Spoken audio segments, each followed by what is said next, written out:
এবারে সংগ্রাম আমাদের মুক্তির সংগ্রাম, এবারে সংগ্রাম স্বাধীনতার সংগ্রাম। জয় বাংলা।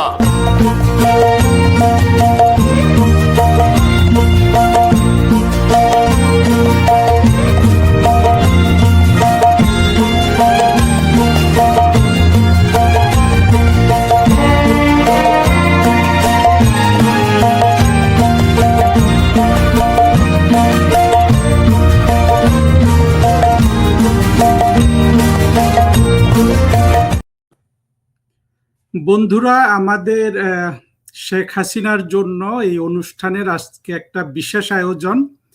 আজকে আমার সাথে কথা বলবেন প্রধানমন্ত্রী শেখ হাসিনা সরকারের শিক্ষামন্ত্রী জননেতা মহিবুল হাসান চৌধুরী নওফেল। আমি জনাব নওফেলকে সংযুক্ত করছি। আসসালামু আলাইকুম নওফেল ভাই। ধন্যবাদ নওফেল ভাই, আপনাকে অসংখ্য ধন্যবাদ, আপনি যুক্ত হয়েছেন আমাদের সাথে। আপনি কিছু বলবেন শুরুতে? না, ধন্যবাদ আমাকে সংযুক্ত করার জন্য। আমার মনে হয় যেহেতু কারিগরি অনেক বিষয়ে জড়িত আছে, আমরা আলোচনাটা শুরু করে দিলে বোধহয় ভালো হবে। ধন্যবাদ নওফেল ভাই। আমি যতটা তাড়াতাড়ি সম্ভব দেখি শেষ করতে পারি কিনা, এবং আল্লাহ তাআলার কাছে দোয়া করি যে আমাদের কানেকশনগুলো যেন ঠিক থাকে। নওফেল ভাই, একটা জিনিস দেখেন, আপনাকে আমি কখন প্রথম দেখি সেটা হলো প্রধানমন্ত্রী শেখ হাসিনার 2009-এর সরকার গঠনের পর আপনারা কিছু তরুণ নেতা আওয়ামী লীগের, আপনি, শাহরিয়ার আলম, রাশেক রহমান, এরকম অনেকে আপনারা কিন্তু টেলিভিশনে টক শো করা শুরু করেন। তখন থেকে আমরা আপনাকে দেখি, এবং পরবর্তীতে আপনি প্রতিমন্ত্রী হলেন, তারপরে মন্ত্রী হলেন, তারপরে আমাদের এই দুর্যোগটা হলো যেখানে প্রধানমন্ত্রী শেখ হাসিনা সরকারকে দৃশ্যপট থেকে সরে যেতে হলো 2024-এর চরমপন্থার উত্থানে। তারপরে আমরা আপনাকে আবার দৃশ্যপটে দেখি। আওয়ামী লীগের যেসব নেতাদের আমরা শুরুর দিকে দেখি, আপনি তাদের মধ্যে অন্যতম। তো এই জায়গাটায় আমার যেটা মনে হয়েছে যে আপনি তো এমনিতেই আপনার পরিচয় আমরা জানি, আপনার রক্তেরও একটা ধারা আছে। সেটা ছাড়াও আমাদের কাছে যেটা মনে হয়েছে এবং অনেক মানুষের কাছে মনে হয়েছে যে আপনি যেন একটা আগুনে পুড়লে সোনা যেমন আরো খাঁটি হয়ে যায়, ওই রকম একটা প্রসেসের মধ্য দিয়ে আপনি গিয়েছেন বলে মনে হয়। পরবর্তীতে আমরা দেখলাম যে আপনার অনেক বক্তৃতা, বিশেষ করে আমি যদি একটা কোট করি, সব না করেও, যে আপনি যখন বলেছেন যে আমাদের তো এখনো বয়স কম, শেখ হাসিনাকে কোন জাজ ফাঁসির আদেশ দেয় সেটা আমরা দেখে নিব। এই যে আপনি একটা কনফ্রন্টেশনের কথা বলেছেন, এগুলি আওয়ামী লীগের তৃণমূলের নেতা কর্মী, যাদেরকে এই দস্যু ইউনূস থেকে শুরু করে বর্তমান তারেক রহমান পর্যন্ত, তার আগে জঙ্গিরা, এগুলো আমরা সব জানি, আমি রিপিট করতে চাই না, তারা যে নির্যাতন, হামলা, মামলা সব শিকারের মধ্যে কিন্তু আপনার কথাগুলো তাদের মধ্যে বিশাল একটা উদ্দীপনা সৃষ্টি করেছে।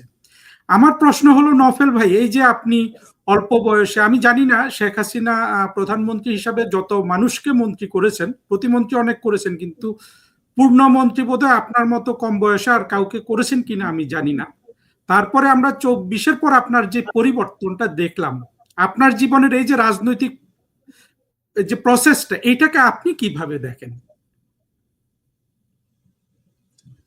ধন্যবাদ হারুন ভাই। আসলে আপনি হয়তোবা আমার ব্যাপারে বলছেন যে ব্যক্তিগত বিষয় নিয়ে আসলে নিজের মূল্যায়নের যে জায়গাটা, সেটা আসলে করাটা খুবই কঠিন। তবে একটা বিষয় আমি বলতে, একটু সংশোধনী আছে। আমি 2016 সালের অক্টোবর মাসে বাংলাদেশ আওয়ামী লীগের কেন্দ্রীয় কমিটিতে আমি সাংগঠনিক সম্পাদক হিসেবে তিনি আমাকে প্রথম দায়িত্ব দেন। আমি তখন ঢাকা বিভাগ, যেটা কিশোরগঞ্জ থেকে গোপালগঞ্জ, প্রায় 74টি আসন ছিল, সংসদীয় আসন, সেটার সাংগঠনিক দায়িত্ব, রাজনৈতিক দায়িত্ব তিনি আমাকে দিয়েছিলেন। সেটা ছিল কেন্দ্রীয় রাজনীতিতে প্রথমবারের মতন আমার অভিষেক। 2013 সালে আমাদের নেত্রী, তখন চট্টগ্রাম মহানগর আওয়ামী লীগের যে কমিটি হয়, সেখানে আমাকে সর্বশেষ সদস্য হিসেবে তিনি সংযুক্ত করেছিলেন। এগুলো হচ্ছে আসলে পদ পদবীর বিষয়। কিন্তু আমি বলবো যেটা সৌভাগ্য হয়েছে, একেবারে শৈশব থেকে বাংলাদেশ আওয়ামী লীগের যেই মাঠের রাজনীতি, আমাদের যেই দীর্ঘ সংগ্রামের যে ইতিহাস, আমার নিজের যেই বয়স সেটা কম হতে পারে, কিন্তু সেই সংগ্রামের ইতিহাসের সাথে সম্পৃক্ত থাকা এবং সেটা দেখা, সেখান থেকে শেখা, এবং আমাদের দলের নেতাকর্মীদের যে কষ্ট, যেই ত্যাগ, তাদের যেই বিসর্জন সার্বিকভাবে, সেটা দেখার আমার সুযোগ হয়েছিল। আমি আমার বয়স যখন 3 বছর, আমাদের বাড়িতে সেখানে বোমা বিস্ফোরণ ঘটে, সেখানে আমার মা নিহত হন, আমি অল্পের জন্য বেঁচে যাই, আমার ছোট বোন তার আঙ্গুলগুলো উড়ে যায় এবং আরো কয়েকজন সেখানে নিহত হন। তখন আমাকে প্রথম বঙ্গবন্ধুর কন্যা জননেত্রী শেখ হাসিনা আমাকে কোলে বসিয়ে সেইখানে তার আমাদের বাড়িতে পরের দিন সাংবাদিক সম্মেলন করেন। আমি বলবো রাজনীতির সাথে হয়তো বা প্রথম আমার হাতে খড়ি হয়েছিল ওই পড়াশোনায় হাতে খড়ি হওয়ার আগেই, যে একটা ঘটনার মাধ্যমে।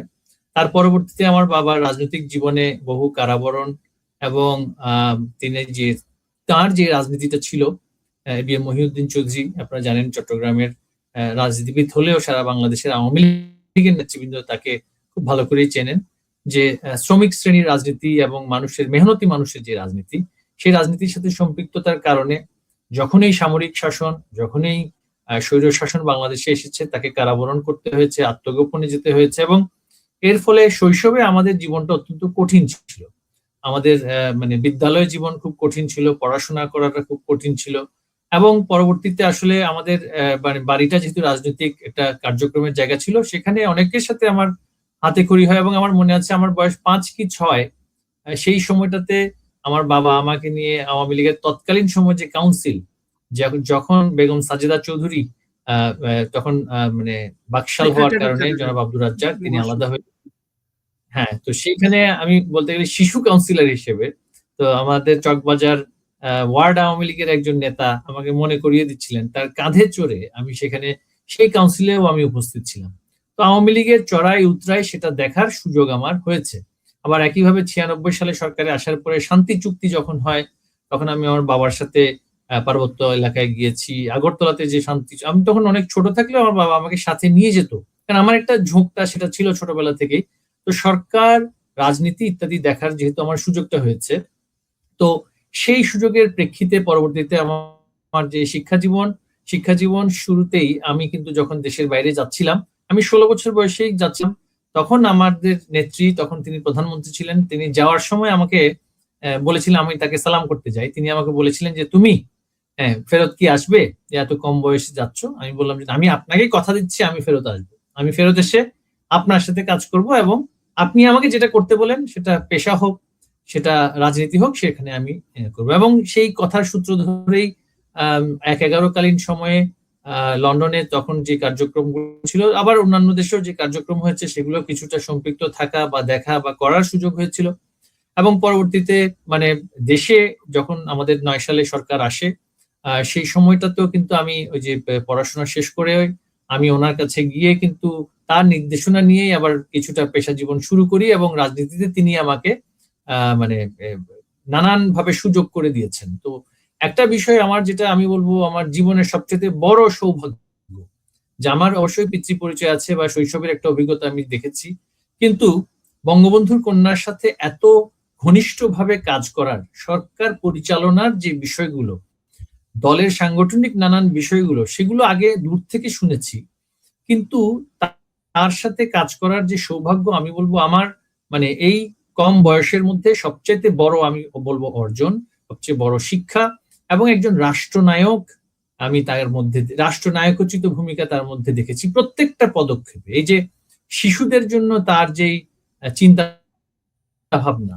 আমাদের পরবর্তী প্রজন্মের জন্য তার যেই ভালোবাসা, শিক্ষার প্রতি তার যেই মানে ঝোঁক এবং দক্ষতা নির্ভর শিক্ষা ব্যবস্থায়, যে আমাদের দীর্ঘদিনের ব্রিটিশ ঔপনিবেশিক যে শিক্ষা এখানে ছিল, সেটাকে পরিবর্তন করে স্কিল বেসড এডুকেশন, হায়ার এডুকেশনের চেঞ্জ আনা, এই যে একটা মানে সার্বিক যে চিন্তা চেতনা, এবং রাষ্ট্র পরিচালনার নানান বিষয়ে, স্বাস্থ্য থেকে শুরু করে, আমি কোভিড এর সময় দেখেছি মানে কিভাবে তিনি মাইক্রো ম্যানেজ করতে হয়েছে তাকে। আমাদের দেশে আপনি জানেন, আপনি সরকারের কাজের সাথে সম্পৃক্ত ছিলেন, যে গভর্নমেন্ট এস্টাবলিশমেন্ট কিন্তু মানে সেলফ ইনিশিয়েটেড কোনো অর্গানাইজেশন না, সেখানে লিডার যদি একেবারে মানে মাইক্রো ম্যানেজ না করেন, সর্ব বিষয়ে যদি নির্দেশনা না দেন, তাহলে কিন্তু নেতৃত্ব শুধু পদবি দিয়ে হয় না, বা মন্ত্রিত্ব দিয়ে হয় না, বা প্রধানমন্ত্রী হয়েও হয় না। তার নিজের যে প্রজ্ঞা, নিজের যে জ্ঞান, নিজের যে একটা সিনসিয়ারিটি, সেটা না থাকলে এবং সেখানে ডেডিকেশন না থাকলে সেটা কিন্তু হয় না। এবং এটা আমি আমাদের নেত্রীর মধ্যে দেখেছি। হ্যাঁ, পলিসিগতভাবে সরকার পরিচালনায় অনেক ধরনের ভুল হয়। পৃথিবীর কোন সরকার পলিসি ইমপ্লিমেন্টেশনের ক্ষেত্রে এবং পলিসি ডিসিশনের ক্ষেত্রে কিন্তু শতভাগ সঠিক হয় না। কিন্তু আপনাকে দেখতে হবে যে তুলনামূলকভাবে বাংলাদেশের মধ্যে একটা রাষ্ট্র 2009 সালের যে রাষ্ট্র আর 2024-এ তাকে উৎখাত করার আগের যে রাষ্ট্র, রাষ্ট্রের যে মানে দক্ষতা, রাষ্ট্রের যে জনগণের যে জীবন মানে সবকিছু বিবেচনা, একজন শেখ হাসিনা তিনি এই 15টা বছর, 15.5 বছর যেইভাবে করে কাজ করে গিয়েছেন, যেই ডেডিকেশনের সাথে কাজ করে গিয়েছেন, এবং এত মাইক্রো ম্যাটার্স, তিনি ইন্টারন্যাশনাল রিলেশন, আপনি মানে ইউ আর এ ডিপ্লোম্যাট, আমি আপনাকে মানে বলতে হবে না কিভাবে জিওপলিটিক্স ব্যালেন্স করতে হয়, কিভাবে রিজিওনাল পলিটিক্স ব্যালেন্স করতে হয়, কিভাবে সেটার ইম্প্যাক্ট ডোমেস্টিক ইকোনমিতে পড়ে। হ্যাঁ, তো একজন শেখ হাসিনা হচ্ছেন, আমি বলবো মানে অর্থনীতি, রাষ্ট্রনীতি, তারপরে সমাজনীতি, এই সকল বিষয়ে তার যে ব্যবহারিক জ্ঞান, তার যে প্র্যাকটিক্যাল মানে তার যে এক্সপোজার, তা অতুলনীয়, অতুলনীয়। এবং আমার সৌভাগ্য যে আমি তার সাথে কাজ করতে পেরেছি। কারণ ভবিষ্যতে আছে আমাদের কপালে, আমাদের নসিহতে কি লেখা আছে সেটা মানে নসিবে কি লেখা আছে আমাদের মানে এটা সৃষ্টিকর্তা ছাড়া কেউ জানেন না। তবে আমি বলবো যে আমার সমসাময়িক ইতিহাসে এই অঞ্চলে যে মানে এই অঞ্চলে এটা আর কখনো আসবেন কিনা, হ্যাঁ মানে কোন দেশকে নেতৃত্ব দেওয়ার জন্য এই যে একটা প্রজন্মের একটা সমাপ্তি, মানে তার প্রজন্মের রাজনীতিদের মধ্যে তো মানে একটা একটা প্রজন্ম আছে, কিন্তু আমাদের প্রজন্মের মধ্যে এই ধরনের সিনসিয়ারিটি, ধরনের ডেডিকেশন আমি মানে সমসাময়িক রাজনীতিবিদদের মধ্যে দেখি না। নফেল ভাই, আপনার আরো ভাই আমাকে শুনতে পাচ্ছেন? জি, শুনতে পাচ্ছি। একটু একটু আনস্টেবল ছিল, বাট মোটা দাগে আমরা শুনতে পেরেছি। একটা জিনিস, আপনার একটা বোনও তো মারা গেছে, উনি সেই অংশটা যদি আমাদেরকে একটু বলতেন, কারণ আমরা এটা পেপারে দেখেছিলাম যে আপনার আব্বা খুব সম্ভবত ব্যাংককে বা ইয়েতে, মানে আপনার জীবনের যে সংগ্রামের সাথে তো এটাও একটা বড় অধ্যায়, সেই সম্পর্কে হ্যাঁ, অবশ্যই। আমার বোন যে কিনা আমার দেশে, হ্যাঁ আমার বোন সে মানে সেই ছোটবেলায় যখন আমাদের বাসায় বোমা বিস্ফোরণ হয়, তার পায়ে মারাত্মকভাবে আঘাত লাগে, তার পায়ের আঙ্গুলগুলো উড়ে যায়। এবং পরবর্তীতে সে যখন তার বয়স 19-20 বছর ছিল, তখন তত্ত্বাবধায়ক সরকার আসলো, 111 সরকার আমরা যেটা বলি, তখন আমার বাবাকে গ্রেফতার করা হলো। তখন সে প্রচন্ড অসুস্থ হয়ে গেল এবং আমরা বুঝতে পারছিলাম না তার রোগটা কি হয়েছে। তো তাকে অনেক জায়গায় দেখানো হলো, কিন্তু তারা সন্দেহ করছিল ক্যান্সার। কিন্তু তৎকালীন সরকার মানে পাসপোর্ট আটকে রাখে, বিদেশ যাওয়ার অনুমতি দেয়নি, নানান কারণে আমরা ডায়াগনোসিসও করতে পারছিলাম না। তো বাই দ্য টাইম ডায়াগনোসিস হয় এবং আমরা চট্টগ্রাম থেকে, তখন থাইল্যান্ডে একটা বিমান ছিল, সেটাতে আমরা তাকে অনেক কষ্টে সেখানে নিয়ে যাওয়ার ব্যবস্থা করি। এবং পরবর্তীতে সেটা তার ক্যান্সার অনেক বেশি স্প্রেড করে এবং সে মানে আউট অফ মানে কন্ট্রোল হয়ে গিয়েছিল ক্যান্সার। তো সে মারা যায়, ইন্তেকাল করে 2008 সালে। এবং দুর্ভাগ্যবশত আমার বাবা তখন জেলে ছিলেন, তাকে জামিন দেওয়া হচ্ছিল না। তৎকালীন সময় যারা কনভিক্টেড, অভিযুক্ত, সাজাপ্রাপ্ত, দণ্ডপ্রাপ্ত, তাদেরকে কিন্তু কোর্ট জামিন দিয়ে দিচ্ছিল, কিন্তু আমার বাবা দণ্ডপ্রাপ্ত ছিল না। তার ট্রায়াল শুরু হয়েছিল, কিন্তু সেটা স্টে করা হয়েছিল, কিন্তু তাকে জামিনেই দেওয়া হচ্ছিল না। এবং বারবার বলা হচ্ছিল যে বঙ্গবন্ধুর কন্যা জননেত্রী শেখ হাসিনার বিরুদ্ধে স্টেটমেন্টে সিগনেচার করে দিলে রাতারাতি তার জামিন হয়ে যাবে। তো আমাকে তৎকালীন সময়ে সংস্থাগুলো ডেকে নিয়ে গিয়ে সেটা মানে সাইন করানোর জন্য চাপ দেয়। আমি তখন তৎকালীন আমাদের সাধারণ সম্পাদক অ্যাক্টিং জনাব সৈয়দ আশরাফের সাথে আমি গিয়ে আলোচনা করি। তো সৈয়দ আশরাফ, আমি তাকে অনেক মিস করি।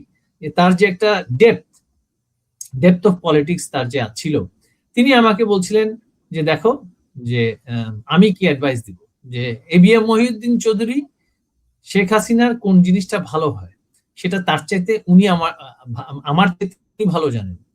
তো সুতরাং ওনাকে উনি যেটা ভালো মনে করেন সেটা করতে বলো। আর তোমার বোন যেহেতু মৃত্যু পথযাত্রী, তো সেই ক্ষেত্রে এটা বাবা হিসেবে তার পক্ষ থেকে তিনি যা সিদ্ধান্ত নেবেন সেটা কিন্তু আমাদের সকলের জন্য সেটা মানে আমরা মানতে বাধ্য। তা আমি এই কথাটা গিয়ে যখন আমার বাবাকে গিয়ে বলি, তো এই যে সৈয়দ আশরাফের যে একটা মানে একটা ফার্স্ট সাইট, যে রাজনৈতিক ভাবে তিনি পদ পদবিতে আওয়ামী লীগের অনেক উচ্চ পদে ছিলেন, কিন্তু একজন মহিউদ্দিন চৌধুরী আওয়ামী লীগের রাজনীতিতে তার যে প্রজ্ঞা এবং নেত্রীর প্রতি তার যে আনুগত্য, সেটার প্রশ্নে তার কোনো দ্বিধা ছিল না। এবং তখন আমি আমার বাবাকে গিয়ে বলার পরে তিনি একদম ফ্ল্যাটলি বলে দেন যে আমি আমার বোন আমাদের নেত্রীর বিরুদ্ধে আমি স্বাক্ষর করে দিলে কিন্তু আমার মেয়ে বেঁচে যাবে না। আমার মেয়ে যদি হায়াত থাকে আল্লাহ রাব্বুল আলামিন তাকে বাঁচিয়ে রাখবে, কিন্তু আমার মেয়ে যদি হায়াত না থাকে সে থাকবে না। কিন্তু আমার নিজের হাত দিয়ে আমার বোনের বিরুদ্ধে স্টেটমেন্ট আমি লিখতে পারবো না। তোমরা কোর্ট কাচারি করো, আমার পক্ষে এই নেগোসিয়েটেড বেইল আউট করা আমার পক্ষে সম্ভব না। তো এটাই আমি বার্তাটা পরবর্তীতে আমাদের নেত্রীকে আমি জানিয়েছিলাম, এবং তিনি মানে বলছিলেন যে মানে যেহেতু সিদ্ধান্ত তিনি নিয়েছেন এবং সেটা তার বিষয় এবং তিনি সেটা অবগত হয়েছিলেন। তো যাই হোক, কোর্টের মাধ্যমে বেল নেওয়ার পরও আমরা যেদিন যাচ্ছিলাম বিদেশে, যাওয়ার পথেই আমার বোন তখন মারা যান। তারপরে তাকে আমরা দেশে নিয়ে এসে জানাজা করিয়েছি। তো সেটাও ধরেন আমি বলবো না যে রাজনৈতিক কারণে, বাট হ্যাঁ, চিকিৎসা সুবিধা যথাযথ সময়ে দিতে পারিনি আমরা, সে অকালে মৃত্যুর মুখে পড়েছে। তবে এই কঠিন সময়গুলোর মধ্যেও আমরা দেখেছি যারা ত্যাগী, মানে বঙ্গবন্ধুর আদর্শের যারা সৈনিক, যারা মানে আমাদের নেত্রীর প্রতি যাদের আনুগত্য প্রশ্নাতীত, এবং আওয়ামী লীগের রাজনীতির প্রতি তাদের মানে এই যে একটা ভালোবাসা, কর্মীদের প্রতি একটা ভালোবাসা, তারা কখনো মানে আপোষ করেননি, আপোষ করবেন না। এর আগেও অনেক রাজনৈতিক পরিস্থিতিতে আমরা দেখেছি অনেক ধরনের এই যে দল ভাঙার প্রচেষ্টা অনেক আগেও হয়েছে। এই সবগুলোর মধ্যেও এই যে এই ধরনের ত্যাগী নেতৃবৃন্দ আওয়ামী লীগে জাতীয় নেতৃবৃন্দ ছিল বলেই বঙ্গবন্ধুর কন্যা জননেত্রী শেখ হাসিনা এই দলটাকে ধরে রাখতে পেরেছিলেন, আঁকড়ে রাখতে পেরেছিলেন এবং এক করে রাখতে পেরেছিলেন। আওয়ামী লীগ নিয়ে খেলা সেই ডিপ স্টেট গুলো অনেক আগে থেকেই শুরু করেছে, অনেক আগে থেকে। কারণ তারা জানে যে আওয়ামী লীগ একটা বৃহৎ রাজনৈতিক শক্তি, সেটাকে যদি ভেঙে ভেঙে খান খান করা যায়, তাদের অনুগত বহু দল বাংলাদেশে তারা নেতৃত্বস্থানীয় ভূমিকায় থাকবে এবং বাংলাদেশকে তারা তাদের যে একটা কলোনি সেটার মতন আবার তৈরি করতে পারবে। আওয়ামী লীগ নিয়ে খেলছে কিন্তু এখন থেকে না, এর আগেও কত ভাঙা করার খেলা হয়েছে, কিন্তু বঙ্গবন্ধুর আদর্শের আওয়ামী লীগ, মূল ধারার আওয়ামী লীগকে কখনো কেউ নিশ্চিহ্ন করতে পারেনি। এবং এখনো আপনি দেখবেন এই যে রিফর্মড আওয়ামী লীগ, রিফাইন্ড আওয়ামী লীগ, হ্যাঁ, তারপরে এই যে আমাদের দলেরই কিছু ব্যক্তিকে নানানভাবে প্রলোভন দিয়ে, এবং আবার কিছু আছে যারা প্রলোভনের মধ্যে পড়ে সেটা করার চেষ্টা করে, আর কিছু আছে একেবারে উন্মাদ প্রকৃতির, মানসিকভাবে স্টেবল ব্যক্তিরা কিন্তু এই ধরনের ফাঁদে পা দেয়। আমি কারো নাম বলবো না, আচার আচরণ ব্যবহারে মানুষকে চেতিরা সবসময় প্রলোভনের মধ্যে পড়তে পারেনি বাংলাদেশে। হারুন ভাই, আমার কথা কি আপনি শুনতে পাচ্ছেন? এখন একটু এখন আনস্টেবল, বাট মোটা দাগে আমরা শুনতে পেরেছি। আর যেটা আমাদের আসলে এই আলোচনাটা আমার করার ওইরকম প্ল্যান ছিল না, কিন্তু আপনি যেই আপনার জীবনের যেই কাহিনীটা বর্ণনা করলেন, আমরা কিন্তু ভুলে গিয়েছিলাম যে জননেতা মহিউদ্দিন চৌধুরীর স্ত্রী কিন্তু বাংলাদেশের স্বাধীনতা বিরোধীদের বোমা হামলায় নিজ বাড়িতে নিহত হয়েছিলেন। এটা আসলে আপনি বলার পরে আমার এখন মনে হয়েছে। তো সাথে আমার বন্ধুদের বা আজকে যারা সংগ্রাম করছে তাদের জন্য তো এটা একটা বিশাল অনুপ্রেরণার বিষয়। আপনি যেটুকুন বললেন সেখান থেকে আসলে তো আওয়ামী লীগের নেতা কর্মীদের তো এটাই সংগ্রামের, এরা তো আছে বাংলাদেশকে নেয়ার জন্য খুব কম।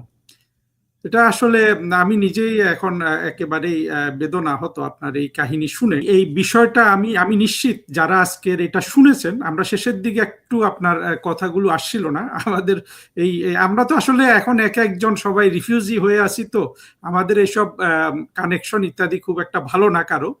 বন্ধুরা, আপনারা ওটা বোঝার চেষ্টা করবেন যে আমরা মানে আমাদের কোনো জায়গায় আমাদের ইন্টারনেট স্লো, আমাদের এটা হয়তো আমাদের সুদিন আর খুব বেশি দূরে নাই। তো নফেল ভাই, আবার আমি যদি ওই জায়গাটায় ফিরে যাই, আপনি শুনতে পাচ্ছেন আমাকে? আমি শুনতে পাচ্ছি আচ্ছা, আপনার কথা।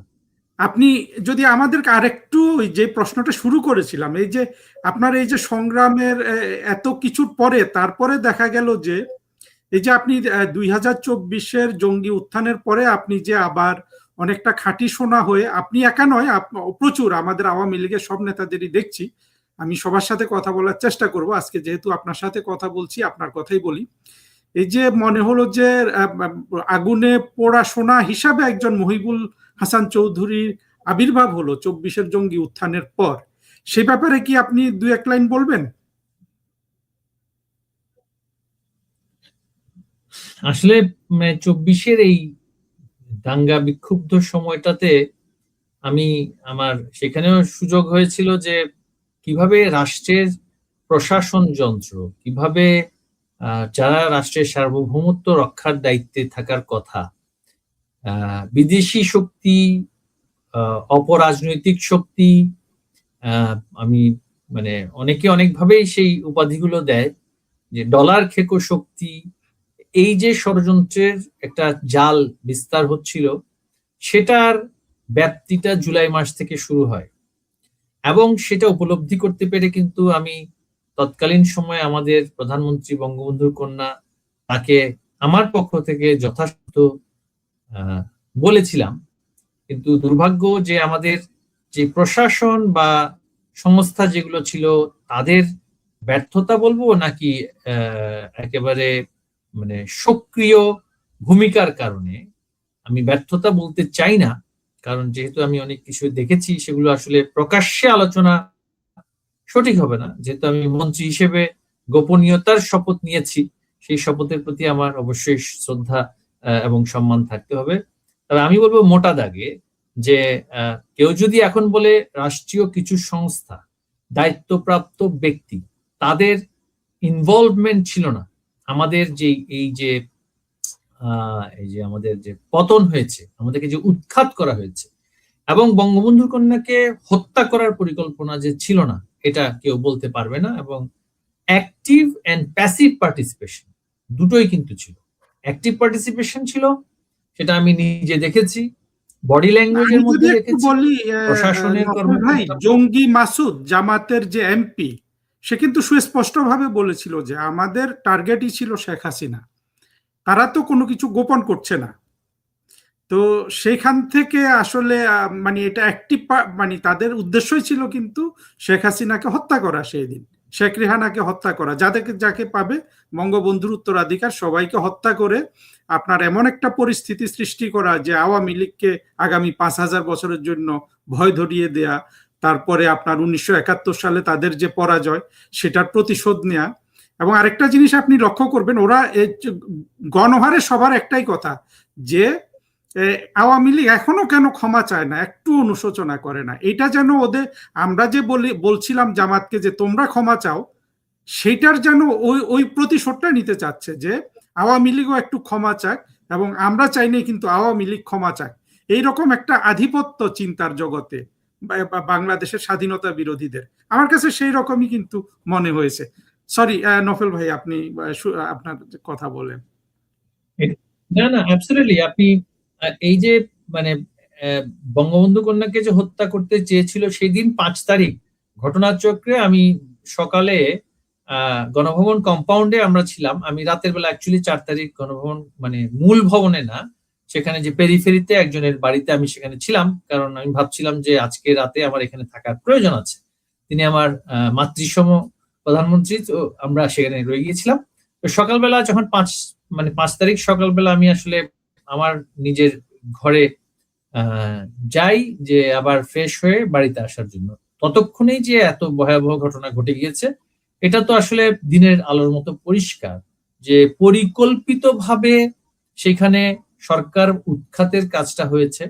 আর তার অনেক আগেই আমরা যখন দেখছিলাম যে অনেক রাজনৈতিক সিদ্ধান্তের জায়গায় গিয়ে সরকার প্রশাসনের অনেক অবস্থান থেকে কিন্তু আমাদের নেত্রীকে ভুল বার্তা দেওয়া হচ্ছিল, বারংবার ভুল বার্তা দেওয়া হচ্ছিল, যে রাজনৈতিক, দেখুন মানে আওয়ামী লীগের যে নেতাকর্মী সারা দেশে তখন ছিল বা এখনো আছে, তারা যদি মানে আগস্ট মাসের শুরু থেকে যদি আমরা যদি সবাই রাজধানীতে চলে আসতাম এবং সেখানে যদি আমরা সেখানে অবস্থান নিতাম, এই জঙ্গিরা কোনোভাবেই যেই চূড়ান্ত একটা আক্রমণের পর্যায়ে গিয়েছিল সেটা তাদের পক্ষে করা সম্ভব ছিল না, হতো না।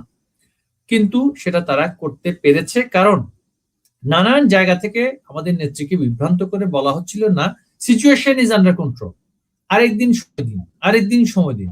এই যে আর সময় দেওয়ার প্রেক্ষাপটের মধ্যে লাশ পড়ছে, লাশ যত পড়ছে ক্ষোভ তত বাড়ছিল, এবং সেই ক্ষোভটাকে সরকার বিরোধী ক্ষোভে রূপান্তর করার একটা ব্যাপক একটা পরিকল্পনা না শুধু, সেটা বাস্তবায়িত হয়ে গিয়েছিল। আপনি দেখবেন যে একটা এমবাসি যেই দিন সমগ্র বাংলাদেশে একটা মৃত্যুর ঘটনাও ঘটেনি, একেবারে শুরুতে অলরেডি সেই এমবাসি 6টা মৃত্যুর কথা বলে কন্ডোলেন্স জানিয়ে দিয়েছে। অর্থাৎ তাদের পরিকল্পনাতে ছিল আজকের দিনে 6 জন মারা যাওয়ার কথা, আগামী দিনে 8 জন মারা যাওয়ার কথা, তারপরের দিন 16 জন মারা যাওয়ার কথা, তারপরের দিন 32 জন মারা যাওয়ার কথা। এই যে একটা মেটিকুলাস ডিজাইনের যেই পরিকল্পনা, যে লাশ লাগবে, লাশের বিষয়টা যেহেতু আগে থেকে ছিল, তারা অগ্রিম শুরু করে দেয় সমবেদনা জানানোর বিষয়টি। এবং আপনি দেখবেন যে আওয়ামী লীগকে ক্ষমা চাইতে বলা হয়, কিন্তু যারা দায় মুক্তি নিয়েছে তারা তো ক্ষমা দূরের কথা, তারা বরঞ্চ তাদের যেই জঙ্গি হামলার কারণে মানুষ মেরেছে তারা, সেগুলোর জন্য তারা এখন ক্রেডিট নিচ্ছে। তারা প্রকাশ্যে বলছে আমাকে পুলিশকে মারতে হয়েছে, আমাকে আওয়ামী লীগের নেতা কর্মীদেরকে মারতে হয়েছে, মানুষ না মরলে শেখ হাসিনার পতন হতো না। এই যে হাসিব ছেলেটা একটা ডিবিসি টিভিতে একটা ইন্টারভিউতে বলছিল, সে আমাকে সেই 3 জন যখন আলোচনা করতে এসে আমাদের সাথে আলোচনা করে, তখন কিন্তু সে নিজেই সেখানে বলছে যে অনেক এলিমেন্ট তাদের আন্দোলনে ঢুকে গিয়েছে, তাদের আন্দোলন নিয়ন্ত্রণ করছে, তাদের আন্দোলন তাদের হাতে নেই, সে নিজেই কিন্তু বলছিল।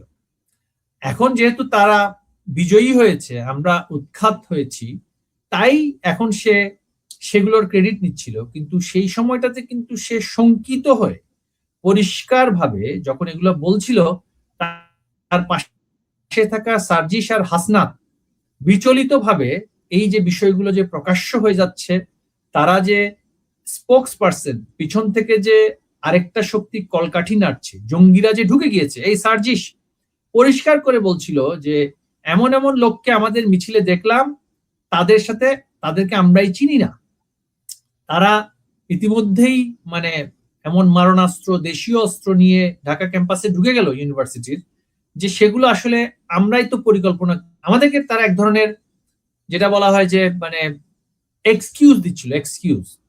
হ্যাঁ, হাসনাত সেখানে বারংবার করে বলছিল যে তারা মানে তারা এক ধরনের আন্দোলন করছে, কিন্তু পেছন থেকে সেটাকে আরেক ধরনের আন্দোলনে পরিণত করার জন্য একটা ব্যাপক শক্তি নেমেছে। কিন্তু তারা আবার ওই শিবিরের কথা সেভাবে করে বলছিল না। আমরা কিন্তু সেটা জিজ্ঞেস করেছিলাম যে শিবির তো এখানে নেমে গিয়েছে, তারা বলছিল হয়তো বা নেমে গিয়ে থাকতে পারে, বা বিএনপি থেকে বা অন্যান্য জঙ্গি গোষ্ঠী থেকে এখানে অ্যাসাইল্যান্ড যারা, তারা নেমে, তারা তো ভিতরে ঢুকে গিয়েছে।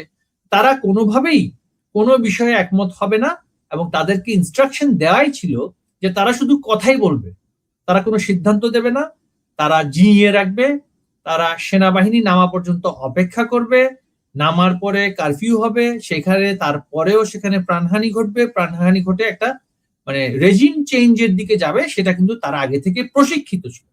এবং তাদের প্রশিক্ষণটা কিন্তু বেশ, আমি বলবো, পোক্ত প্রশিক্ষণ।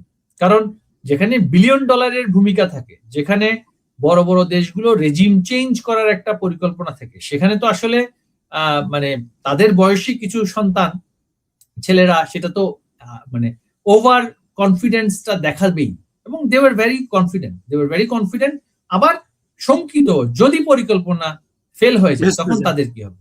ইতিমধ্যেই আমরা তারা নানানভাবে বার্তা দিচ্ছিল যে তারা সরকার বিরোধী নয়।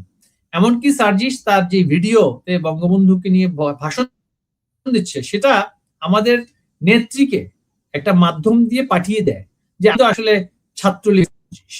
হ্যাঁ, তো এই যে একটা ক্যামোফ্ল্যাশ করা, এটা কিন্তু পরিকল্পিত সবই। আপনি দেখবেন যে 75-এর 15ই আগস্ট বঙ্গবন্ধুকে যে হত্যা করা হয়েছে, তার পরবর্তীতে যে মন্ত্রী পরিষদ শপথ নিয়েছে, সেটা তো আওয়ামী লীগের বাইরের মন্ত্রী পরিষদ ছিল না।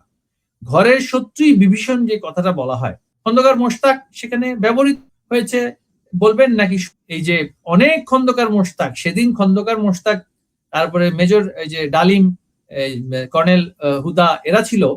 এবং আজকের সময়ে যে এই যে একটা একই ধরনের চক্র ছিল না, যে পলিটিশিয়ান আবার ইয়াং পলিটিশিয়ানরা তখন সেখানে যারা ওই যে মানে বিচ্ছিন্নতাবাদী বা তৎকালীন সময়ে যারা নকশাল আন্দোলন করত বা তথাকথিত উগ্র সমাজতান্ত্রিক আন্দোলন বলে একটা রাজনীতি করেছিল বঙ্গবন্ধুর সময়ে, একই মানে প্রসেসের লোকেরাই কিন্তু দেখবেন এই 24 আগস্টের সাথে সংযুক্ত। আদিলুর রহমান যদি বলেন, তার ব্যাকগ্রাউন্ড দেখবেন সেই উগ্র জাসদ বাহিনীর, তৎকালীন বন্ধুর প্রতি তার যে ঘৃণা, আওয়ামী লীগের প্রতি তার যে ঘৃণা, এই একই গোষ্ঠী যেটা মানে বঙ্গবন্ধুকে ঘৃণা করা, বাংলাদেশের অস্তিত্বকে প্রশ্ন করা এবং বারবার পাকিস্তানের সাথে একটা ফেডারেল স্টেট করবার মানসিকতার লোকেরা এবং মুক্তিযুদ্ধ বিরোধী শক্তি, তারা বাহিনীতে থাকতে পারে, পুলিশ বাহিনী, সেনাবাহিনী, গোয়েন্দা বাহিনী, তারা সরকার প্রশাসনে থাকতে পারে, তারা সচিব হতে পারে, তারা ডিপ্লোম্যাট হতে পারে, তারা রাজনীতিবিদ হতে পারে। এই গোষ্ঠীগুলো কিন্তু বঙ্গবন্ধু কন্যাকে উৎখাত করার জন্য একত্রিত হয়ে কাজটা করেছে। এখন আমরা পেছনের দিকে দেখবো নাকি সামনের দিকে দেখবো, সেটা এখন আমি মনে করি আমাদের ভাবতে হবে যে পেছনের যে মীর জাফর, খন্দকার মোশতাক, এরা ছিল, সবসময় ছিল বাংলাদেশের রাজনীতিতে। আমরা তাদেরকে চিনতে পারিনি, নিয়ন্ত্রণ করতে পারিনি, ভুল মানুষকে ভুল ভাবে মূল্যায়ন আমরা করেছি, হয়তোবা সেটাই ব্যর্থতা থাকতে পারে। সেই ব্যর্থতা বাদ দিয়ে এখন সামনের দিকগুলোতে হারুন ভাই, আমি মনে করি আমাদের তৃণমূল থেকে শুরু করে একেবারে কেন্দ্রীয় নেতৃবৃন্দ পর্যায়ে সবাই এখন আমরা সম্মুখ সমর, আমরা যদি বলি আন্দোলন, সংগ্রাম, প্রতিরোধ, হ্যাঁ, সম্মুখ সমর বলতে সেটাই আমরা বোঝাই, সেইটার প্রস্তুতির দিকে আমরা এখন ধাবিত হচ্ছি। কারণ আওয়ামী লীগ সবসময় সংগ্রামের মাধ্যমেই ওই যে থেকে মানে খাঁটি সোনায় পরিণত হয়েছে, এবং এটাই কিন্তু আওয়ামী লীগের সেই রাজনীতি, জন্মলগ্ন থেকেই সেই রাজনীতি। এবং সামনের দিকে গুলোতে আমি মনে করি আমাদের এই যে কর্মীদের, এত কর্মী আজকে কারাগারে, এতজন না খেয়ে থাকছে, এই ধরনের অমানসিক কষ্ট বাংলাদেশের কোন রাজনৈতিক দলের কখনো হয়নি। এবং এর মাধ্যমে একটা আওয়ামী লীগের একটা প্রজন্ম তৈরি হয়ে যায়, যারা ভবিষ্যতে রাজনীতিতে এই অপশক্তিকে প্রতিহত করার জন্য যা যা করতে হয় তাই তারা করবে বলে আমি ব্যক্তিগতভাবে সেই ধারণাটা করি। নভেল ভাই, আপনার প্রতি আজকে প্রশ্নটা করব না, কারণ আমার সামনে একটা প্রশ্ন আছে, একটা অনুষ্ঠানে আপনার সাথে কথা বলে শেষ করা যাবে না। আমি শুধু প্রশ্নটা রেখে যাই, উত্তর চাচ্ছি না আমার, কারণ নেক্সট প্রশ্ন করব। এই যে সার্জিস, হাসনাত বা খন্দকার মোশতাক, আপনি যেটা বললেন, এই যে এত স্বাধীনতা বিরোধী, মুক্তিযুদ্ধের চেতনা পরিপন্থী লোকজন আওয়ামী লীগে কেন ঢুকলো, এটার জন্য কিন্তু আপনাদের কাছে আমরা ভবিষ্যতে আসলে জবাবদিহিতা চাইবো, এবং ভবিষ্যতে যাতে আর না ঢোকে তার জন্য আপনারা কি করবেন সেটারও আমরা জানতে চাইবো। আজকে চাচ্ছি না, কারণ আমার অন্য প্রশ্ন আছে। এখন যে জিনিসটা আসলে আপনার কাছে জানতে চাই, যেটা হয়তো আমাদের যে বন্ধুরা এই অনুষ্ঠানটা দেখবেন তারাও আগ্রহী, এবং অনেকে এই নিয়ে অনেক ইন্টারভিউ দিয়েছেন, আপনিও নিশ্চয়ই দেখেছেন। জননেত্রী শেখ হাসিনা যে ঘোষণা দিয়েছেন তিনি ডিসেম্বরে দেশে আসবেন, এই ব্যাপারে দেখেন নানান কুৎসা, বিশেষ করে 24-এর জঙ্গি উত্থান যারা করেছে তারা এটা নিয়ে নানান ধরনের আপনার পরিহাস করছে, হাসাহাসি করছে, তামাশা করছে, আবার এদের চোখে মুখে স্পষ্ট ভয়েরও চিহ্ন আছে। তো আপনি কিভাবে আওয়ামী লীগের একজন নেতা হিসাবে কর্মীদের জন্য কি বলবেন? অর্থাৎ আপনার জননেত্রীর সাথে সর্বশেষ কবে দেখা হয়েছে কিংবা কথা হয়েছে, এবং আপনি কিভাবে এই সামনে যে আমাদের প্রধানমন্ত্রী শেখ হাসিনা ফিরে আসছেন দেশে, এবং উনি দেশে ফিরে না আসলে তো এই দেশটা এমনিতে শেষ হয়ে গেছে। এবং আমি যেটা শুনেছি, আরো নফেল ভাই আপনি আরো ভালো জানেন, আমি খুব আইসোলেটেড মানুষ, আমি এই মানে ইউটিউবে কথা বলা, ফেসবুকে লেখার বাইরে আসলে আমি অত মানুষের সাথে সংযুক্ত নই। এবং আমি কালকে একজনের কাছে শুনলাম বাংলাদেশের 90% মানুষ, শুধু ওই আপনার একেবারে খাঁটি জঙ্গি যে 10-20% আছে তারা ছাড়া, বিএনপি, আওয়ামী লীগ, সকল দলের সাধারণ মানুষরা বলছে যে আগে ভালো ছিলাম, শেখ হাসিনার সময় ভালো ছিলাম, এবং তারা শেখ হাসিনাকে দেখতে চায় যে শেখ হাসিনা আবার রাষ্ট্র চালাচ্ছেন। কিন্তু মৌলবাদী জঙ্গিরা বা তারা যারা এই উত্থানটার সাথে জড়িত, তারা এটাকে হাসি তামাশা করছে। এখন আপনি কিভাবে আপনি একজন রাজনীতিবিদ হিসাবে আপনি কিভাবে জিনিসটাকে উপস্থাপন করবেন যাতে আমাদের শ্রোতারা এবং বাংলাদেশের সাধারণ মানুষ উদ্দীপ্ত হয়? হারুন ভাই, এখানে একটা জি। বিষয় মানে বিশেষভাবে বলে রাখার প্রয়োজন আছে। আমি এই মুহূর্তে কেন্দ্রীয় কোনো দায়িত্বপ্রাপ্ত পদধারী ব্যক্তি নই, তো সুতরাং কেন্দ্রীয় রাজনৈতিক সিদ্ধান্তগুলো আমি একজন দলের কর্মী হিসেবে, যেহেতু আমি মানে নির্দিষ্ট কেন্দ্রীয় পদবিতে নেই, কর্মী হিসেবে আমাদের নেত্রীর যে নির্দেশনা যে এখন আমার একটা পরবর্তী রাজনৈতিক আন্দোলনের জন্য আমাদের প্রস্তুতি, সেই প্রস্তুতিটা আমাদের নিতে হবে। কারণ ইতিমধ্যেই আওয়ামী লীগের নেতা কর্মীদের এবং বাংলাদেশের মুক্তিযুদ্ধের সপক্ষের একটা বিশাল রাজনৈতিক শক্তির সবচেয়ে বড় বিজয় অর্জিত হয়েছে। সেটা হচ্ছে এই যে বিদেশি শক্তির পদলেহনকারী ইউসের বিদায় পুরোপুরি সেটা বাস্তবায়ন করে যেতে পারেনি। সে বলেছিল 5 বছর 10 বছর, মানে তার নিজের হায়াতের ঠিক ঠিকানা নেই, 90 বছরের ঊর্ধ্বে হয়েছে, কিন্তু সে শরীরের সুস্থতার চাইতে সে একটা জিনিস বলে না যে ধৃষ্টতা, সে তার কোনো ম্যান্ডেট নেই। সে নাকি একটা বিপ্লবের মাধ্যমে ক্ষমতায় এসেছে, সে দীর্ঘদিন ক্ষমতায় বসে থাকতে চেয়েছিল। কিন্তু বাংলাদেশের রাষ্ট্রের আমি বলবো এটা প্রশাসন বলি, সমাজ বলি, অর্থনীতি বলি, সকল জায়গা থেকে যেভাবে করে তাকে চাপ দেওয়া হয়েছে, তাকে কিন্তু ক্ষমতা ছেড়ে দিয়ে পালিয়ে যেতে হয়েছে। পালিয়ে গিয়ে 6 মাসের জন্য আবার এসএসএফ সিকিউরিটি নিতে হয়েছে, যে সে জানে সে কতটা ঘৃণিত, বাংলাদেশের মানুষের কাছে কতটা ঘৃণিত। $1 বিলিয়ন ইউনুস, এই যে এখন বন্যা কবলিত জায়গায় $1 সেখানে দেওয়ার কোনো রেকর্ড সে নেই, এবং $1 বিলিয়ন ইনকামকারী ইউনুস কিন্তু সেখানে পরাস্ত হয়েছে। সে টাকা পয়সা শুধু দেবে হচ্ছে ওই হিলারি ক্লিন্টন আর ওই যে বাইডেনের ছেলে জো বাইডেনকে রেজিম চেঞ্জের জন্য টাকা পয়সা খরচ করবে সে ইউরোপের এলিট সমাজের উপরে, আমেরিকার এলিট সমাজের উপরে, যাতে করে সে ডিপ স্টেটের সহযোগিতা পায়। সাধারণ মানুষের জন্য সেখান থেকে শুধু শোষণ করে সুদ নেবে। তো আমি বলবো আমাদের নেতাকর্মীদের একটা বিশাল অর্জন এবং বিজয় হচ্ছে আমরা এই $1 বিলিয়ন বিরুদ্ধে ইতিমধ্যেই বিজয়ী হয়েছি, ইউনুস বিতাড়িত হয়েছে। বাংলাদেশের মানুষ একটা রাজনৈতিক সরকার আনার জন্য যতটুকু সম্ভব তাদের কিন্তু সহযোগিতাটা তারা করেছে। এই রাজনৈতিক সরকারের এখন উপলব্ধির জায়গাটাতে আসতে হবে।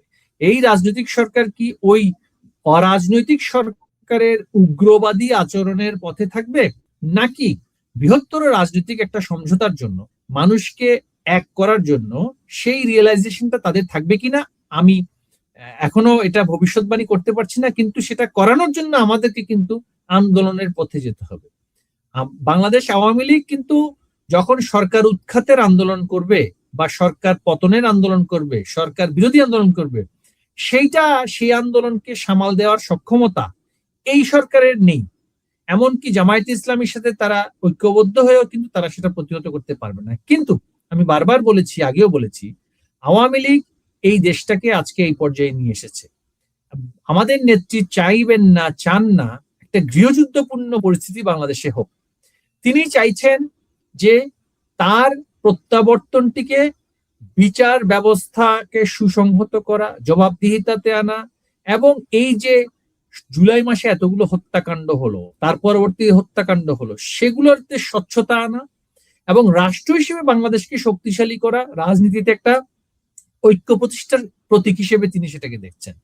প্রতিশোধের রাজনীতি শেখ হাসিনা করেন নাই। প্রতিশোধের রাজনীতি করলে বিএনপি 17 বছর পরে একটা দল হিসেবেও টিকতে পারতো না, বিএনপি টিকতে পারতো না, জামায়াতে ইসলামী আরো নিশ্চিহ্ন হয়ে যেত। কিন্তু তারা তাদের বিদেশি প্রভু এবং বিদেশি টাকার কারণে, সেখানে মধ্যপ্রাচ্যের থেকে টাকা এসে তাদের পশ্চিমা দেশগুলোতে তাদের টাকা উত্তোলন হচ্ছে। আপনি জানেন যে নর্থ আমেরিকাতে মুনা একটা সংগঠন আছে, মুসলিম ইউনিটি নর্থ আমেরিকা, ইউরোপে আছে, ইউকেতে আছে, সেখান থেকে তারা চাঁদাবাজি করে, দান খয়রাত নেয়, মিডল ইস্টের ওই যে বাদশাদের কাছ থেকে জাকাত ফিতরা নিয়ে, বাংলাদেশের মানুষের থেকেও জাকাত ফিতরা নিয়ে, সেটা নিয়ে তারা রাজনৈতিক দল করে আমাদের সাথে ভাওতাবাজি ফেতনা করছে। হ্যাঁ, তো এরা কিন্তু টিকতে পারবে না, এটা আমি বারবার বলছি। এবং কিন্তু আওয়ামী লীগ এখানে কিন্তু এক সর্বোচ্চ পর্যায়ের সংযম দেখাচ্ছে, কারণ তিনি তো এই রাষ্ট্রটাকে এখানে এই পর্যায়ে নিয়ে এসেছেন। যার যা কিছু আছে তাই নিয়ে যদি ঝাঁপিয়ে পড়তে বলে, সেখানে পুলিশ প্রশাসন কিছুই করবে না, সেনাবাহিনী বরঞ্চ আমি মনে করি এখন যে পরিস্থিতিতে পৌঁছেছে তারাও কিন্তু বুঝে গিয়েছে যে তারা কাদের খেলোয়াড় হয়ে দাবার ঘুঁটিতে, জিওপলিটিক্যাল দাবার ঘুঁটিতে ব্যবহৃত হয়েছে সেটা কিন্তু তাদের অনেকেই কিন্তু বুঝতে পারছে, আমি ব্যক্তিগতভাবে মনে করি। এবং বুঝতে পারছে বলেই তাদেরকে হত্যা করার জন্য তাদের অফিসারদেরকে কাঠগড়ায় দাঁড় করানো হয়েছে। এবং সেটা কিন্তু এই যে ওই শক্তিটার একটা গভীর ষড়যন্ত্র, যে রাষ্ট্রের বাহিনীগুলো, পুলিশ বাহিনীর সদস্যদেরকে মৃত্যুদণ্ড দেওয়া হয়েছে এবং এই অফিসাররা কিন্তু ডিউটি ক্যারি করেছে পলিটিক্যাল গভর্নমেন্টের, তাদেরকে যে মৃত্যুদণ্ডের মুখোমুখি করা হয়েছে এটা কিন্তু একটা মেটিকুলাস ডিজাইনের পরে আমি বলবো পরবর্তী যে একটা মানে ডিপ প্ল্যানিং, সেই ডিপ প্ল্যানিং গভীর পরিকল্পনার অংশ, সেই ডিপ কনস্পিরেসিতে এই প্রতিষ্ঠানগুলোকে ধ্বংস করে দিতে চায়। তারা পাকিস্তান সামরিক বাহিনীর সাথে বাংলাদেশের যেই সমঝোতা তৈরি করেছে, পাকিস্তানের উপনিবেশ হিসেবে করার জন্য প্রতিরক্ষা চুক্তির মাধ্যমে পাকিস্তানের আরেকটা অঙ্গ মানে প্রদেশ হিসেবে এখানে তৈরি করার জন্য এই প্রচেষ্টা তারা চালিয়ে যাচ্ছে। এগুলো কিছুই সফল হবে না। দোর্দণ্ড প্রভাবশালী ইউনুস যেখানে পরাজিত হয়েছে 18 মাসের মধ্যে, এই সরকার, বিএনপি সরকার, যতই বড় বড় কথা তারা বলুক না কেন, তারা ফেব্রুয়ারি মাসে এসছে, আজকে জুলাই মাস, এই 5-6 মাসের সরকার, হ্যাঁ, এখনো মাত্র ইউনুস সরকারের অর্ধেকও তাদের পূরণ হয়নি। ইতিমধ্যেই এই আলোচনায় আমাদের নেত্রী প্রত্যাবর্তন করবেন, এর মধ্যেই কিন্তু সবাই মানে এমন রিয়াকশন দিচ্ছে, এটা কিন্তু পরিষ্কার যে তারা সরকার পরিচালনা করতে ব্যর্থ হচ্ছে। কিন্তু তাদের কিন্তু এখনো সময় আছে, বৃহত্তর স্বার্থের কথা ভাবার এখনো সময় আছে, দেশের অর্থনীতির কথা ভাবার এখনো সময় আছে, সার্বভৌমত্বের কথা ভাবার এখনো সময় আছে। এই উপলব্ধি যদি না আসে তাহলে তাদের ভাগ্যে যেমন একটা বিপর্যয় লেখা আছে, বাংলাদেশের মানুষের ভাগ্যেও কিন্তু একটা ভয়াবহ বিপর্যয়ের দিকে আমরা ধাবিত হচ্ছি বলে আমি মনে করি। তাই আমি বলবো আমাদের নেতাকর্মীদেরকে আমরা ঐক্যবদ্ধ থেকে আজকে আমাদের উপরে যে নির্যাতন হয়েছে সেগুলো প্রতিশোধ নেওয়া নয়, সেগুলো বিচার করার জন্য, জবাবদিহিতার মধ্যে আনার জন্য, এবং মুগ্ধ আবু সাইদ যতজন মারা গিয়েছে প্রত্যেকের ইন্ডিভিজুয়াল ইনভেস্টিগেশন প্রয়োজন বলে আমি মনে করি। এবং সেই তদন্ত হওয়ার জন্য আজকে জুলাই, এটা যে একটা মিথ্যা নৃশংস প্রতারণা হয়েছে সেটা জনগণের কাছে উন্মোচন করার জন্য, সেটা যদি মিথ্যা না হতো, সেখানে তারা যদি হত্যা না করতো, তারা কেন দায় মুক্তি দিয়েছে?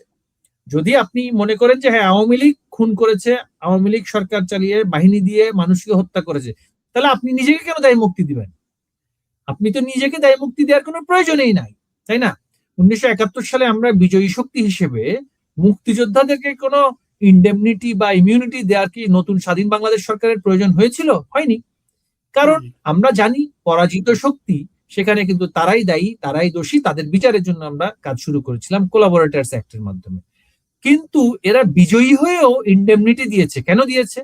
ভবিষ্যতে কোন সরকার যখন এসে তদন্ত করতে চাইবে, আজীবন বিএনপি থাকবে না, যে কোনো সরকারে আসুক, আমরা ধরে নিই জাতীয় পার্টির সরকার যদি কখনো আসে, বা একটা এমন সরকার আসুক যেখানে মধ্যে মানে নির্দলীয় কিন্তু তারা নিরপেক্ষভাবে তদন্ত করতে চায়, সেখানে তারা বিপদে পড়বে, তাদের এই পরিকল্পনাগুলা মানে উন্মোচিত হয়ে যাবে। এই কারণে কিন্তু তারা একটা লিগ্যাল একটা অবস্টাকল তৈরি করে দিয়েছে, যাতে ডিলে হয়, যাতে এটা নিয়ে পেঁচানো যায়, যাতে এটা নিয়ে কোন রকম একটা সুরক্ষা তারা পায়, এই আশায় তারা সেটা দিয়ে গেছে। কিন্তু তারা ভুলে যাচ্ছে বাংলাদেশে ইন্ডেমনিটি দিয়ে সংবিধানের অংশ করে, হ্যাঁ, 5th অ্যামেন্ডমেন্টে জেনারেল জিয়াউর রহমান ইন্ডেমনিটি অর্ডিন্যান্সকে সংবিধানের অংশ করেও কিন্তু ফারুক, ডালিম, খন্দকার মোশতাক এদেরকে রক্ষা করতে পারে নাই। তো খুনিদের বিচার অবশ্যই হবে, সেটা আমি যদি খুন করি আমারও বিচার হওয়া উচিত। কিন্তু যারা খুন করেছে, যারা মানুষ মেরে সরকার উৎখাত করেছে, বাংলাদেশটাকে এই ধ্বংসের পর্যায়ে নিয়ে গিয়েছে, তাদের বিচার অবশ্যই হবে, এবং সেটা শেখ হাসিনার হাত ধরেই হবে। হ্যাঁ নফেল ভাই, আপনাকে আজকে আর বেশি আটকে রাখতে চাই না। আমাদের এই রেকর্ডিংটা কিছু খারাপ ছিল, বাট মোটা দাগে আপনার কথা বুঝতে পেরেছি। যে জিনিসটা আপনি বললেন আমার কাছে ওইটা খুব ইম্পর্টেন্ট মনে হলো, যে মুক্তিযুদ্ধের পরে তো আমাদেরকে দায় মুক্তি দিতে হয় নাই, মুক্তিযোদ্ধাদের হাতে তো অনেক স্বাধীনতা বিরোধী খুন হয়েছে, কিন্তু বঙ্গবন্ধু হত্যাকাণ্ডের পর দায় মুক্তি দিতে হয়েছে, রক্ষা পায়নি, এবং এই 24-এর জঙ্গি উত্থানের পরও তারা দায় মুক্তি নিয়েছে। আমরা আশা করি যে ভবিষ্যতে এরা রক্ষা পাবে না।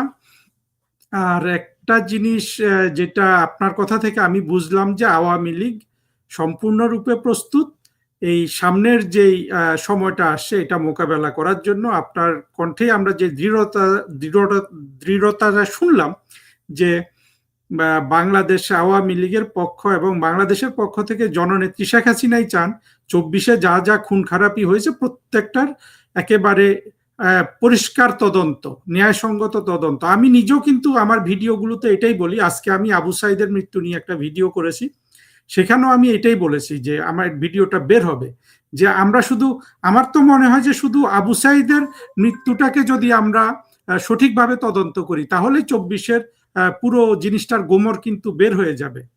তো নফেল ভাই, আপনাকে অনেক ধন্যবাদ। আজকে আসলে আমরা অনেক কথা শুনতে পারিনি, আর আপনার জীবনের যে অংশটা চলে আসলো এটা তো আসলে আমার মনে হয় যে যারা শুনবেন, যারা আজকে সংগ্রামে লিপ্ত আছেন তাদেরকে উদ্দীপ্ত করবে।